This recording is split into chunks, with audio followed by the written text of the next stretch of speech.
What's up, good people? I hope you're having a blessed day. This is High Ground Podcast. I'm Landon, and I'm joined by Zach, and we are also joined by Shadow, who is our mascot, and she will be revealed at 100,000 subscribers on YouTube, so be sure to subscribe. Zach, what are we talking about? Today we're going to talk about 28 Years Later. It is the third installment of the 28 Days Later franchise. And yeah, it's... there's a lot to unpack here, so I'm going to hand it off to Landon to kind of go from there. Yeah, there is a lot to unpack here. 28 Years Later, like you said, is the third movie in this franchise. Came out in 2025, very recently. Directed by Danny Boyle and starring a lot of people: Jodie Comer, Aaron Taylor Johnson, Ralph Fiennes, and Haley Flaherty. I think that's the kid's name. His picture's not really popping up, but that kid did really good in the movie.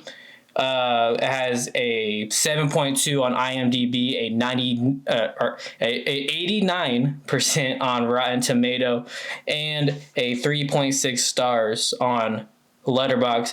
Zach, what is your rating for this movie? So I feel like this might be our most lopsided rating comparison, or it's the second one, but I gave it a 6.7 out of 10. I'll elaborate why shortly, but Landon, what did you give it? I gave it a 8.2 out of 10, and I will also elaborate shortly. We have a lot of opinions about this movie. Yeah. Zach, do you recommend the movie? If you are a 28 Days Later fan, yes. Otherwise, nah. I'm gonna be so for real. Like, no hate to the movie. I'm not saying it's a bad movie, but I'm like, I myself wouldn't be like, yo, so and so, you're gonna love this movie. Bro, because it's gotta watch this movie, man. Yeah. And again, we're gonna really get into the whys and stuff, but there's a reason why like fans are so like one way or another with this movie. Yeah. Would you recommend this movie? Yes, I would recommend this movie, but please be 21. Like, oh yeah, please be 21 and watch it. If you're 16, go home. Like, even if you're like under 20, even if you're like even if you turn 21 tomorrow, wait till tomorrow to watch it. Because I told my friend, he's like, why'd you go watch like a horror movie? I was like, okay, one, we like to review movies, all right? Yeah. But two, I'm like, it's just a zombie movie, right? And it really is just a zombie movie. Yeah. I know you're gonna get into the whole zombie thing. Yeah. With the fandom. Zombie. Yeah, we're just rage baiting at this point. Clip farm. Zach, go ahead. Let's hear your thoughts on the movie 28 Years Later, 2025. So,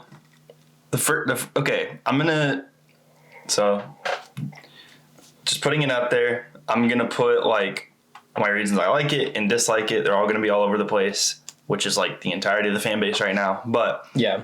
First thing I want to talk about is cinematography. This is a really well done movie in terms of cinematography shots. The action sequences, little kill cams when they're like killing a zombie. A zombie. Yeah. So you know. And so for those that maybe never watched these movies before or like are unaware of like the fandom and stuff, I'm going to explain why we keep saying that. So the diehard fans especially will probably see this and kind of come at us, but people are very like opinionated. These are not zombie movies. They're like, no, it's a like, because the whole deal is this rage virus. So spoilers. Wow. Spoilers. Rage virus gets released in the very first movie, 28 Days Later, and it infects people and they basically go mad and lose all their like function. Like they are, for lack of a better term, a zombie. So everyone's like, oh, it's a zombie movie, which I get, but it is funny because people get so heated if you call it a zombie movie. Like, they'll literally fight you. Like, what'd you say? Say it to my face. No, literally. Like, come here. That's how it is. Like, any comment section right now, if you go on anything, like, it could be a meme about 28 Years Later. Yeah. And there's a lot of them. And they'll just be like, man, this is, like, one of the greatest zombie movies of all time. 100 comments. Actually, No, what did I say? Yeah. But yeah, so it's, yeah, like we joke, but like, yeah, it's a zombie movie. Like, I'm going to say it's a zombie movie, but again, I'm not like a diehard fan, clearly, because y'all are going to hate me. But yeah, but so backtracking, cinematography, amazing. There were so many cool shots in this movie, and I'll kind of go through them when I talk about other stuff. But yeah, what are some of your likes about this movie? Yeah, so before I get into that, I didn't mention Alfie Williams, who played Spike in the movie. That's the kid in the movie. Oh, okay. I totally get that wrong, but because on IMDb, he should be at the front, because that kid killed that role. He did such a good job. Really good at playing Spike. I thought he actually stole the show, and I actually wasn't expecting that good of like acting coming from like a child in a rated R featured film, especially in like a brand in a existing franchise. So I wasn't expecting that. So this dude did really good at acting. So props to him. But yeah, a lot of my a big chunk of my rating comes from the cinematography. I thought everything looked good. The scene of them running with like just the moonlight running back to that is the my compound, favorite scene of the whole movie. Like beautiful. I thought.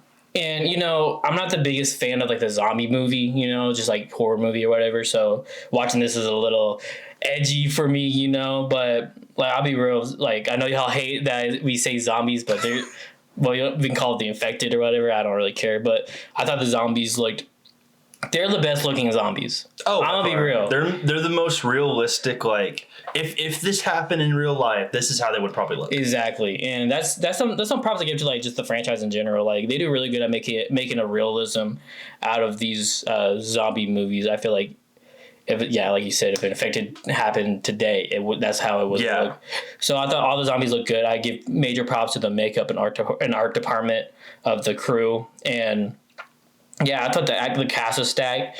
I thought the story, I actually really liked the story, right? I thought it was very original. I didn't expect it. They had me feeling for things I didn't think I should be feeling. Yeah. But yeah, so on paper, I would give this a 9.6, but I take it off a huge chunk, making it 8.2 because of the nudity in this film. Yes, I understand. Danny Boyle says if you're a zombie for a long time, your clothes are just going to just degrade. I'm like, I get that, right? But no one wants to see any of that. My brother in Christ, you put it in the movie. Like that's the biggest issue. Yeah. Like it sounds like you want to see it. No offense or anything. You did very good at making this movie, but like there's no reason for that much nudity to be in a film, especially a featured film where like. It's not necessarily even like a horror, like it's a horror genre, but it's not even necessarily like jump scares or anything like that. It's just zombies. Yeah, literally. Right? So it's like people are going to go to the theater and want to watch like a zombie movie. No one wants to see that. Like, there's a reason there's so many memes about it too. Like everyone the people talking about this movie, that's all they're talking about. Yeah. Like, and that's a reason like well, we both are, but we're both heavily critiquing this movie, but that's a personal thing too. Is just like, it's just like you said, nudity in film is always unnecessary. Just like as a believer, we believe that, but also just as a person, like when I go watch a movie, I don't want to see that. Exactly. Like that's, and you just, for lack of a better term, just shove it in our face. Like literally, like, I mean, especially in this movie, because this movie was like, I actually really I thought this was a really good movie, but it's like every other scene in this movie. Like at least in Oppenheimer, like I hated Oppenheimer, right? But at least in Oppenheimer, they tell you when it's about to happen. You have a warning. Yeah, they're like, it's like, hey, you. It's like, blink, blink, get ready. Like, yeah, basically, it's not just like boom in your face out of nowhere. And yeah, I hate when movies. Yeah, so this is like we both have a big beef with like nudity in feature films because we go to the theaters to enjoy the movie, not to like have to shield our eyes from that, you know. Literally, like, yeah, it's a whole thing. But yeah, I agree, and you know. Yeah, just zombies in general. It's like I get it. Like, oh yeah, you're trying to make an argument for it, but it's like. Yeah, but, you know, and I think that's what gets me too. It's like the other two movies before this didn't do that. Yeah. Like, and I get, you could be, well, you know, after 28 days, it would probably say, I don't care. Like, yeah, it's like we don't. Yeah, like it takes more effort to do that than to just like either put clothes on them or just like not focus on that. Yeah, like I don't know. It's the whole thing, and I don't. Yeah. I think that's We could rant forever about that. Yeah, I think there should be no nudity and like even like with like just like sex scenes or whatever. It's like Oh, yeah. you don't need to do that. Like you can manipulate that to show that they did it or whatever. Yeah. So You can imply it without having to show it. exactly, That's the biggest takeaway from it, exactly my point. And I feel like which is funny because they kind of did that in this movie because spoilers, but man, that's crazy. Aaron Taylor Johnson's character, you know, is like cheating on the mom. Yeah. And it's very clear, like, oh yeah, that happened, but they weren't like, hey, watch that, you know what I mean? Yeah, Which is so ironic, but everything else is, you know, but yeah. But I guess if you take all the nudity away, then I would give it a way higher rating. Yeah. By far, which I think that would be most people that watch this movie. But that being said, you know, so I'm gonna treat the rest of this as if like that those scenes don't exist. But there's a lot of good things in this. So first of all, like the cast, like you said, the kid killed it. Spike, I mean, man, he's gonna go. Like I could see him being in like future projects, like with like main lead roles because he killed it. And as a young actor too, that's a huge like opportunity. And then Jodie Comer as the mom killed it. Aaron Taylor Johnson, man, there's a lot to that character, but he killed it. And Ralph Fiennes, who's the doctor, which I thought was funny, which I told you this when we left. I was like, dude, that's Voldemort. And I was like, I always forget that, but this is the first movie I've seen him in where it's like the way he talks, I'm like, that's you. you're like, he has a nose. Dude, that don't even get me started. Like that's one reason I always forget that's him. It's like, what? Yeah, and yeah, the cast is really good.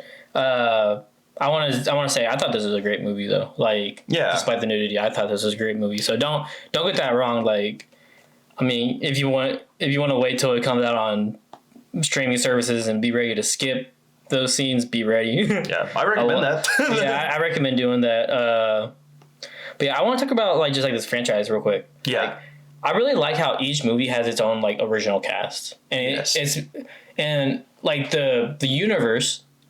Each movie is a different story, but it's in the universe. I think that's a really unique thing because we don't really get to see that a lot. You know, like I guess Marvel basically did that with the first 6 movies. Is like they're all the same characters but in different universes, different times.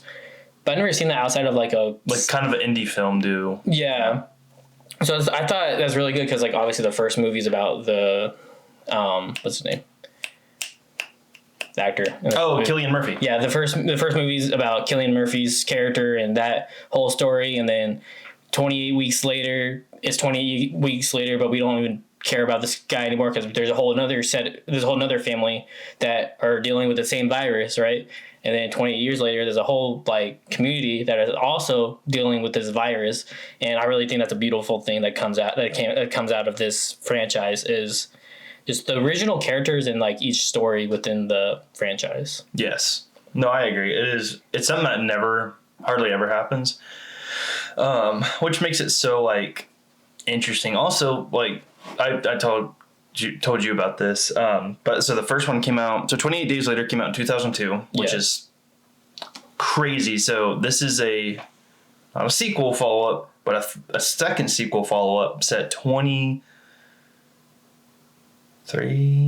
years later, 25. Sorry, I'm doing math. Yeah, 23 years later from the first movie being released, which is like almost 28. But yeah, it's kind of funny that it legit is like that long since the first one came out. Which is also, so that's something cool, and I pointed this out to you, is there some scenes, especially like the more heavy dialogue scenes, it kind of has that grainy like film texture. Yeah. Kind of like how the OG one was. It's like, yeah, that's kind of cool. I like that. So fun fact about this movie, and this is why I gave it a high props, is it was shot on an iPhone. Huh? The whole movie was shot on an iPhone. You're joking. Yes. What? Yeah. You are joking? No, I'm not joking. Oh, okay. No. I said no. I said you're joking. You said yes. I was like, huh? Wait, I don't No, you're good. That's crazy that they literally an iPhone. Yeah, so like they have like special rigs here. Like let me pull up a picture of it. Okay. But yeah, I thought that was very unique because like even like the first movie, obviously It looks the whole first movie looks like it was shot on a camcorder. I don't know if it was or not, but It looks like it was, looks yeah. like with like the grain, like the shaking and all that. I thought it was really good. It really puts you in the movie. But let me show you. Look at this, man.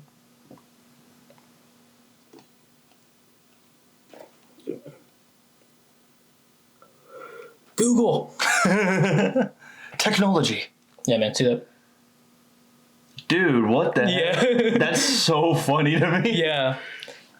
Dude. So, fun fact: it's filmed on an iPhone. Huh. Very unique. I like that. That is kind of cool, actually. Like, Yeah. perhaps I judged you too harshly. Yeah. So that's definitely like a reason why I give it like a higher, because that's a unique thing to do. That's a lot of effort too, because like Apple is getting a lot of marketing right now. yeah. Well, as someone who like our original podcast was recorded on iPhone, It was so true. Yeah. Go watch Y'all, the first that 3 was- episodes. yeah. That was yeah, if you want to see where it all began and get a total different tone shift, just two guys with a dream. literally. But no, it is crazy, like, because yeah, that was a lot of effort. So I can't only imagine like you're doing that like with a legit budget. With Yeah. that's just so funny to me. But no, that's really cool. I like Yeah. that. Back to the story of the movie. Mm-hmm. Zach, tell me about that very first scene. What was your thoughts? I love Teletubbies, dude. That was really cool. No, yeah. Yeah, so a bunch of kids died. Like, it was basically just Order 66, but zombies. Straight up. Which is just like unexpected because I didn't think they would do that. But Yeah. boy, did they prove me wrong. Yeah. So then that was interesting too, because that whole scene, which is funny, like has nothing to do with the movie till the very end, which we'll get in that in a little bit because that is a very controversial ending for a lot of people. But yeah, I thought it was very interesting. So yeah, that kind of sets up the theme of like, yeah, here we're in like normalcy, just kids watching Teletubbies on TV, and then boom, infected, and just straight into it, and then the kid somehow survives. Everyone's dead or turned, I guess. Yeah. So yeah, that was kind of crazy. And that's so there's a lot with this story. So I'm gonna kind of jump around here. Yeah, you're good. But so the first thing I want to point out, this isn't really to do with the story, but there's this poem that like it was in the trailers, but also in the movie. That was a really cool sequence too, with the Boots yeah. poem. If you don't know what I'm talking about, just watch the trailer and you'll know what I'm talking about. Yeah. That was really cool because that poem, dude, is like, because I think, so with history with that was written during one of the wars. I don't know which one. But like if you just listen to that poem, like with no context, it's kind of terrifying. I'm not going to lie. Like, it's like war. But yeah, it was really, which kind of, it's unsettling. It's unnerving. And I think that's the whole point of these movies is to like get you unnerved, get you unsettled, but also show like humanity is kind of like, It sucks. it kind of sucks. Yeah. Yeah. Like that's a common theme in these movies. So that's interesting. But yeah, so back to the story. Something I'm really glad we finally got answered is it was like, okay, did this spread past the UK or not? Yeah. Yeah. It did not. It stayed in the UK even after 28 years. And we know this because Eric, RIP, who is introduced, he has a phone. He has a literal iPhone. And I was like, this is the first time we've seen an iPhone in these movies. Yeah. That was weird. But also it's like funny because it's like basically his story is him and his platoon like shipwrecked onto their land, and it's basically a death sentence. It's like once you're there, you're quarantined. Like, good luck. You're not getting out because no one's going in to help you because they basically let UK just alone to die, for lack of better words. But so that was kind of crazy. But also it's like, so in reality, all of the UK zombies infected, all that, like a whole new civilization, just like kind of backwards evolution of humanity. And then outside of that, normal world, like everyone's still like on social media or whatever, probably making memes about how UK's quarantine. Hate to be in the UK. I mean, that's I won't. Context clues, you know what we mean. America. Yeah. Yeah, the story's great. I mean, there's a lot of like that. I was thinking that movie. I was like, dang, why don't they just like go and just like nuke the freaking island, you know, and get it out the way? But you know, they're just like, yeah, forget it. They literally just packed up and left. I mean, Yeah. after 28 weeks later, which that whole movie was them like trying to like reestablish everything. Yeah. It makes sense why. Like, why would we bother again when we could just let it be? Yeah. So they just contained it and left it, which it's kind of sad, but it's kind of crazy. But yeah, and then so with that too, so when we're introduced to Eric specifically, the gas station scene was really cool. So like, I was so confused because they walk in and they're like suffocating because there's like gas built a cloud over years and years within the gas station. And my first thought was like, okay, this is gonna explode. How are they gonna survive? And then Eric just shows up, is like, get down.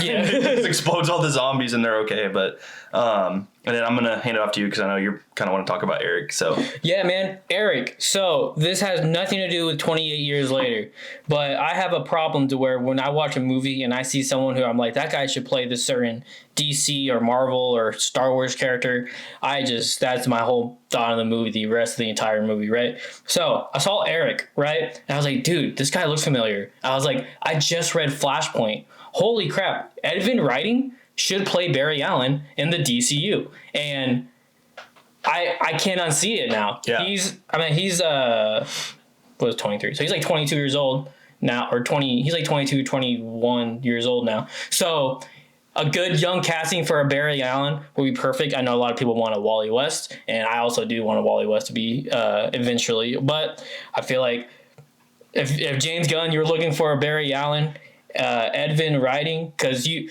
like his hair, just like he has like bangs right now, right? But if you see him in 28 years later, yeah, with like the buzz cut, cut, he like has that Barry Allen. He has the blonde hair like Barry Allen. Like I'm talking about comic accurate Barry Allen. I love. Which is our whole thing too, is DC. And if you haven't watched it, go watch our DCU episode because Exactly. You'll understand what we're talking about. Exactly. And then, you know, I love Grant Gustin too, but I think Grant Gustin should just go play Jay Garrick. Agreed. Just the same thing as John Wesley Shipp did in the Flash show. I think that Barry Allen should just keep that trend going and be Jay Garrick, and then Ezra Miller is done. So that's my fan casting for Barry Allen is Edvin Writing. Yeah, because it's very comic accurate, which I'm all about that. This is completely off the rails, but my only fan casting for Barry Allen, because I'm a huge, the Flash is my favorite superhero of all time, right? Like, it's like the Flash and the Spider-Man, but the Flash is like, he's the reason I got into all this nerdy stuff, right? So he's my favorite. So when the DCU happened, I'm like, who's gonna play the Flash? I'm like thinking, my only thought was Austin Butler, because he has that blonde hair, right? Oh, so yeah. I'm like, that was my only fan cast. But I'm like, Austin Butler, he's all right, but I guess he'll work. But that's all this kid. I was like, book it. Perfect. Anyways, so what's your thoughts on the other two movies? So I really liked. So in my opinion, like if I were to like say what ranking or whatever, I'd say 28 Days Later is definitely my favorite one. 28 Years Later is like right below that because I did not like 28 Weeks Later. Yeah, just the way it ended felt so lackluster, and like they kind of developed these characters just to kill them off, and it just I don't know. It just felt like.